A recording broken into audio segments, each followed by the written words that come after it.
Wacana perpanjangan masa jabatan presiden menjadi 3 periode belakangan mencuat di publik. Beragam reaksi pro dan kontra bermunculan menanggapi wacana masa jabatan presiden 3 periode. Bagaimana sebetulnya sikap Presiden Jokowi dan Istana menanggapi wacana perpanjangan masa jabatan yang menggelinding di publik ini? Kami akan membahasnya lebih dalam dengan dua narasumber yang sudah bergabung. Ada Zainal Arifin Mohtar, Guru Besar Hukum Tata Negara Universitas Gadjah Mada. Selamat sore, Mas Uceng.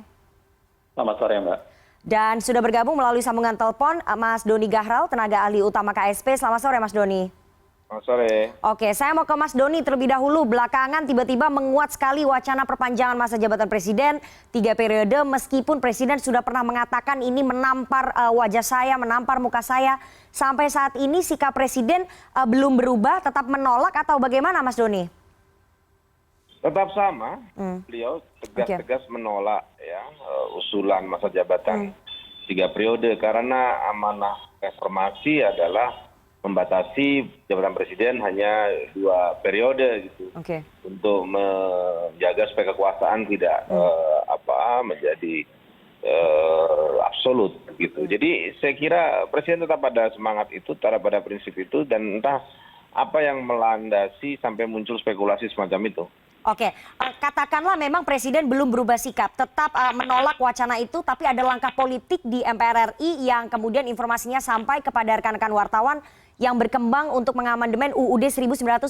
Artinya terbuka celah, Mas Doni, untuk memperpanjang masa jabatan presiden menjadi 3 periode. Bagaimana kemudian respon istana? Ya, saya kira respon istana sama dengan respon presiden, ya, tetap bertahan bahwa jabatan presiden hanya 2 periode, begitu sesuai dengan amanah dari reformasi, ya esensi dari demokratisasi yang kita sudah jalani 2 dekade lebih ini, begitu. Dan kalau ada informasi-informasi tentang langkah-langkah politik, saya tidak tahu informasi dari mana dan apa yang menyebabkan itu kemudian berkembang sampai terjadi spekulasi-spekulasi yang menurut saya ini sudah sangat mengada-ada begitu, karena berbeda sama sekali dengan keinginan presiden.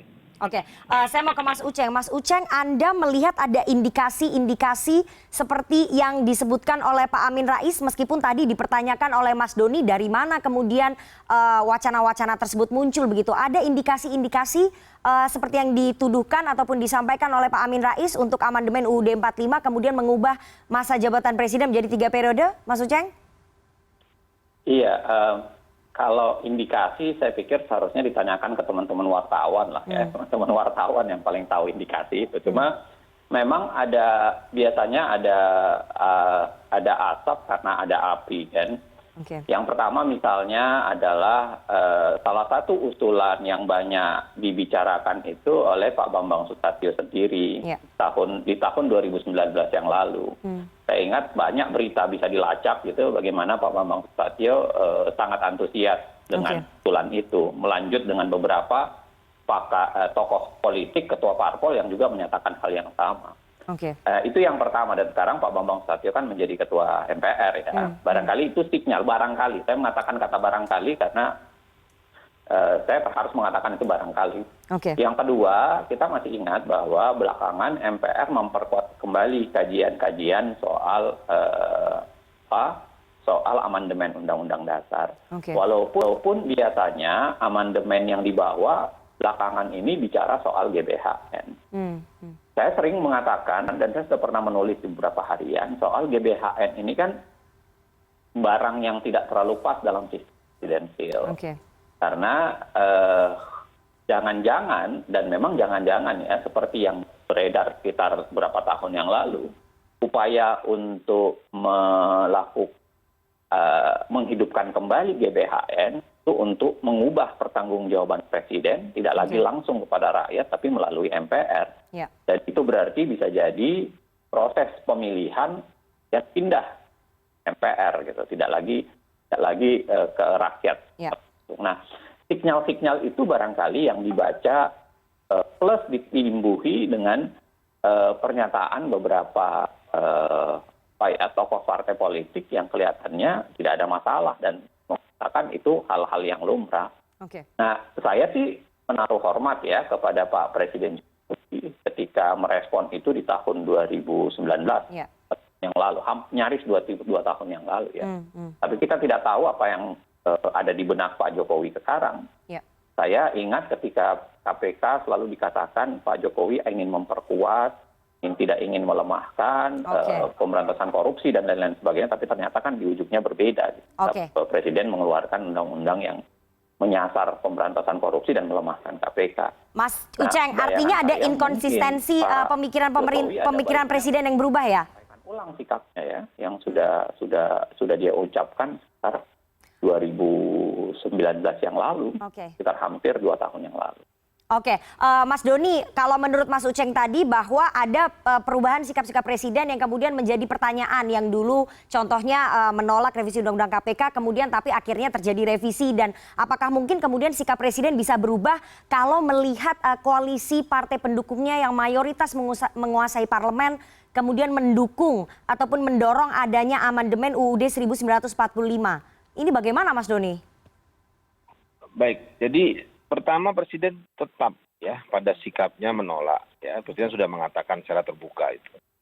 Nah yang kedua ya, kalau kita lihat berbagai komentar dari partai-partai pendukung semuanya juga tetap sesuai dengan keinginan presiden begitu. Jadi wakil ketua MPR pun dari P3 juga sudah mengatakan bahwa tidak ada wacana itu. Jadi sekali lagi kalau memang ini ada satu manuver di MPR misalnya ya harus dibuktikan secara benderang begitu. Dari mana isu ini, siapa yang menggagas ya, dan sejauh mana begitu. Karena ini bertolak belakang sama sekali dengan keinginan presiden, dan saya kira partai pendukung juga berdiri di belakang presiden mengenai soal ini. Oke, Mas Doni, artinya jika memang presiden menolak, tapi kalau amandemen UUD 45 atas kesepakatan partai politik ini kemudian tercapai, apakah Pak Jokowi juga akan menolak nanti jika dicalonkan? Terlalu jauh. Sekarang posisi presiden adalah ya dia menolak wacana presiden 3 periode, jabatan presiden 3 periode itu dulu ya. Ini yang paling prinsip. Gitu. Jadi otomatis sebenarnya ya beliau tidak mau lagi sebenarnya dicalonkan untuk ketiga kalinya. Bagi beliau 2 periode sudah lebih dari cukup untuk membangun Indonesia dan membuatnya lebih baik begitu. Saya kira presiden tetap pada prinsip itu. Oke, Mas Uceng, terlalu jauh kalau menurut Mas Doni, tapi kalau kita lihat besarnya koalisi di belakangnya Pak Jokowi yang kemudian bisa mewujudkan amandemen UUD 45 dan juga mengubah jabatan presiden menjadi 3 periode, apakah kemudian tidak mungkin bahwa itu akan terjadi, Mas Uceng? Itu tetap membuka celah? Saya tadi katakan bahwa beberapa partai masih mengatakan membuka kemungkinan ya. Salah satunya adalah Gerindra sekali, dan lainnya adalah PKB. Jelas lihat di media itu menyampaikan ya bisa saja kalau isu amandemen 3 periode itu. Yang kedua adalah biar bagaimanapun kita tentu mengatakan konstitusi keinginan publik ya, tapi kadang-kadang keinginan publik ini berbeda dengan keinginan apa yang diinginkan oleh partai politik. Dan itulah yang namanya tragedi dalam sistem demokrasi di Indonesia ya. Kadang-kadang apa yang disuarakan publik berbeda, bahkan ada yang bersuara sampai mati pun mahasiswa, tapi partai politik dan presiden berbeda, misalnya dalam undang-undang KPK.